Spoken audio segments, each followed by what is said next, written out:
السلام عليكم ورحمة الله وبركاته. أعوذ بالله من الشيطان الرجيم. بسم الله الرحمن الرحيم.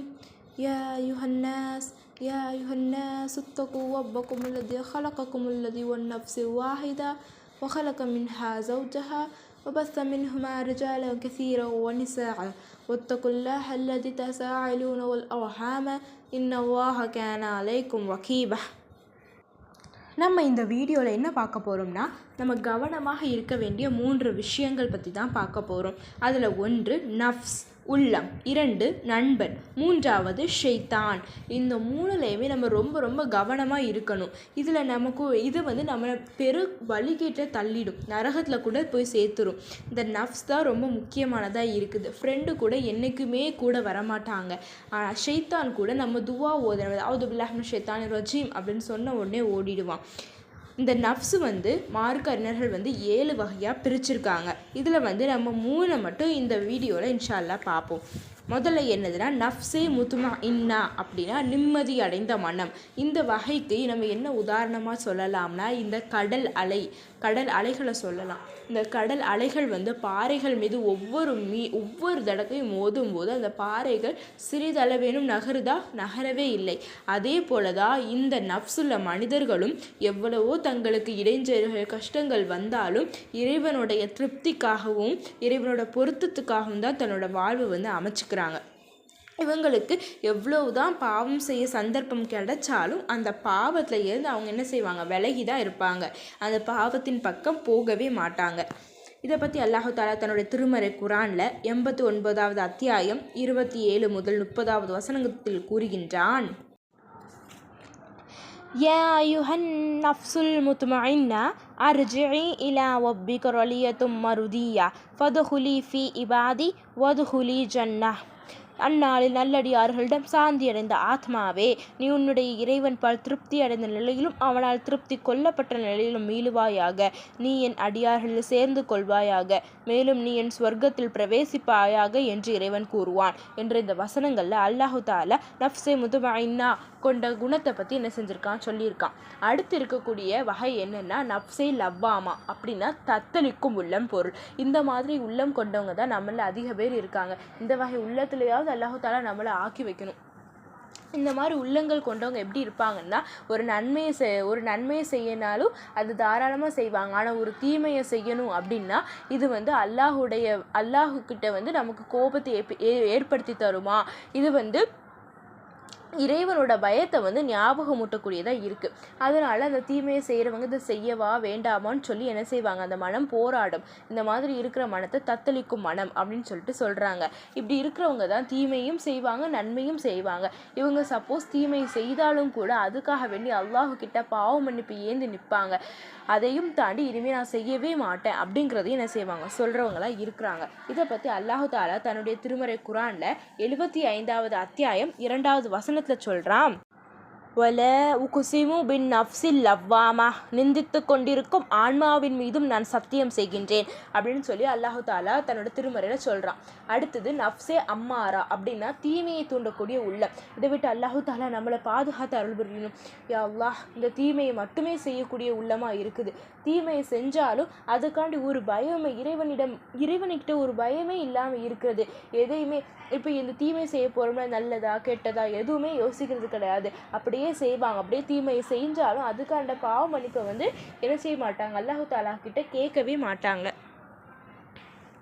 இந்த மாதிரி உள்ளம் கொண்டவங்க ஏதாவது தவறு செய்தாலோ வருத்தமோ இல்லை கவலையோ என்ன செய்ய மாட்டாங்க, படமாட்டாங்க. தர்மமும் செய்யாது இந்த வகை உள்ளம் மீண்டும் அந்த பாவத்தையே செய்ய தூண்டக்கூடியது. இதை பற்றி அல்லாஹ் தஆலா தன்னுடைய திருமறை குர்ஆனில் 12வது அத்தியாயம் 53வது வசனத்தை சொல்கிறான்.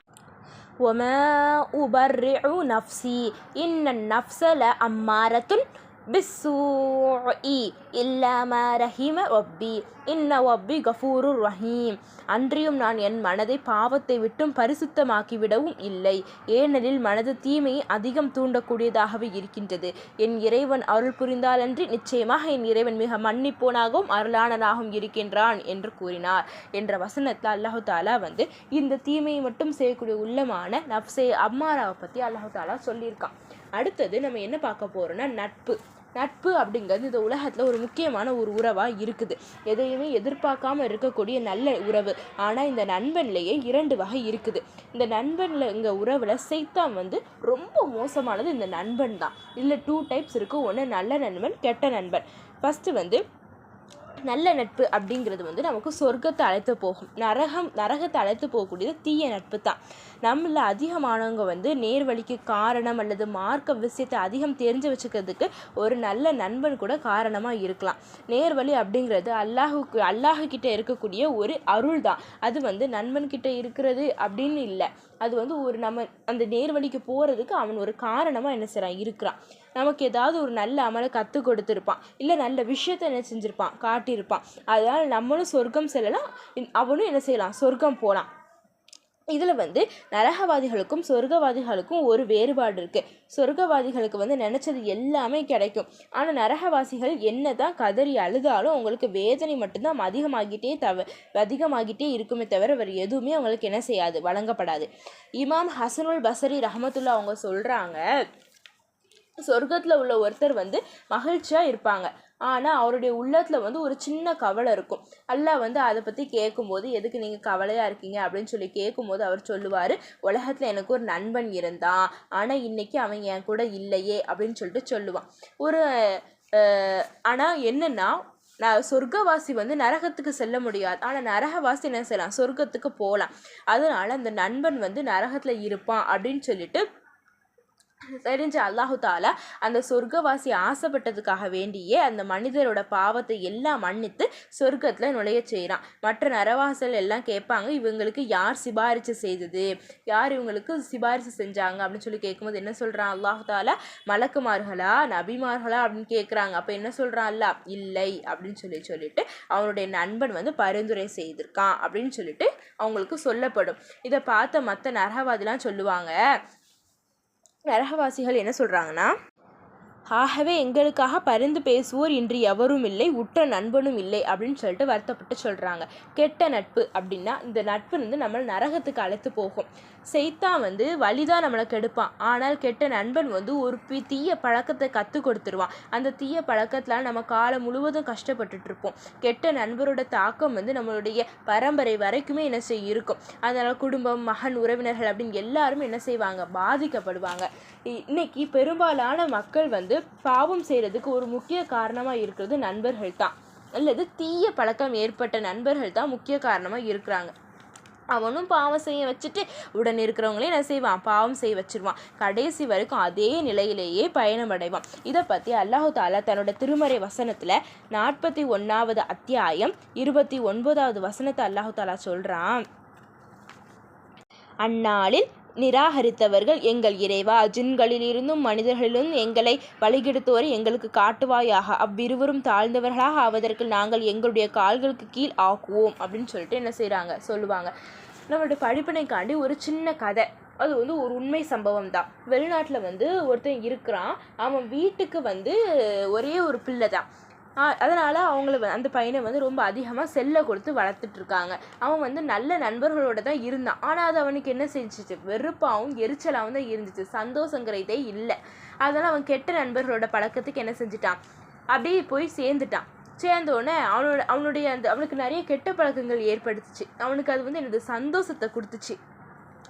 அப்படி தான் ஒரு நாள் அந்த தீய நண்பர்களோட அவன் பேசிகிட்டு இருக்கும்போது அவங்க வந்து என்ன செஞ்சிட்ருக்காங்கன்னா, ஒரு சிறுவன் ஒரு சின்ன பையன் கூட போட்டு சண்டை போட்டுட்ருக்காங்க.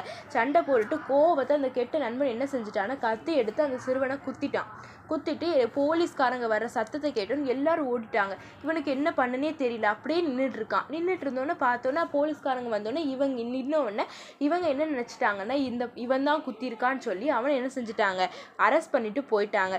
இதில் இருந்து என்ன தெரியுதுன்னா, நம்ம நல்ல நண்பர்களோட இருக்கும்போது மகிழ்ச்சியோ இதுவும் இல்லாட்டினாலும் நமக்கு நல்ல வழி கிடைக்கும். ஆனால் கெட்ட நண்பர்களோட மகிழ்ச்சியும் சந்தோஷமும் இருந்தாலும் நமக்கு என்னதான் கிடைக்கும், கெட்டது தான் நமக்கு நடக்கும். அந்த நாட்டோட தண்டனையாக 6 வருஷம் ஜெயிலும் மரண தண்டனை இருந்துச்சு. இதை பற்றி அவனோட தந்தை என்ன சொல்கிறாங்கன்னா, தவறு செஞ்சவன் வெளியில் இருக்கான், தவறே செய்யாத என்னோட மகன் உள்ளே இருக்கான் அப்படின்னு சொல்லிட்டு அழுதாங்க. ஆனால் இதனால் எந்த பயனுமே இல்லை.